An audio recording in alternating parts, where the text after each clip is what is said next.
Hi hello welcome to movie stop trivia. నేను మీ అఖిల్ రాజ్. ఈరోజు మన ట్రివియా టాపిక్ ఏంటంటే ఎన్టీఆర్ కాల్ షీట్సే ఏఎన్ఆర్ పెట్టుబడి. మహానటుడు ఎన్టీఆర్ అండ్ ఏఎన్ఆర్ ఇద్దరు అన్నదమ్ముల్లా మెదిలారు. అయితే వాళ్ళిద్దరి మధ్య మనస్పర్ధాలు కూడా వచ్చాయి. కానీ ఏనాడు ఒకరిపై ఒకరు దుమ్మెత్తి పోసుకోలేదు. 1976లో ఎన్టీఆర్ ఏఎన్ఆర్ల అన్నదమ్ముల అనుబంధం మరింత బలపడింది. అయితే ఆ సమయంలో ఎన్టీఆర్ వద్ద 2 స్క్రిప్ట్లు సిద్ధంగా ఉన్నాయి. బ్రదర్ మీరు తప్పకుండా నటించాలి అని ఏఎన్ఆర్ని కోరారు.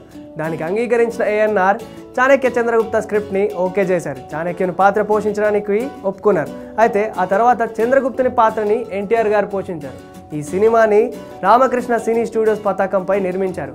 1977 ఆగస్టు 25న ఈ సినిమా రిలీజ్ అయింది. అయితే ఏఎన్ఆర్ గారు అన్నపూర్ణ సినీ స్టూడియోస్ పతాకంపై ఎన్టీఆర్ గారిని నటించమని కోరారు. దానికి అంగీకరించిన ఎన్టీఆర్ గారు తన కాల్ షీట్స్ని అడ్జస్ట్ చేస్తా అని మాటిచ్చారు ఏఎన్ఆర్ గారికి. అయితే ఇదే సమయంలో జగపతి ఆర్ట్ క్రియేషన్స్ అధినేత బిబి రాజేంద్ర ప్రసాద్ గారు కూడా ఏఎన్ఆర్తో కలిసి ఒక సినిమా తీయాలని సిద్ధమయ్యారు. అయితే ఏఎన్ఆర్ గారు రాజేంద్ర ప్రసాద్కి ఒక చిన్న సలహా ఇచ్చారు. ఎన్టీఆర్ గారి కాల్ షీట్స్ నేను తెస్తాను, మా ఇద్దరితో కలిసి ఒక మల్టీ స్టారర్ సినిమా తీస్తే మీకు మంచి లాభాలు వస్తాయని.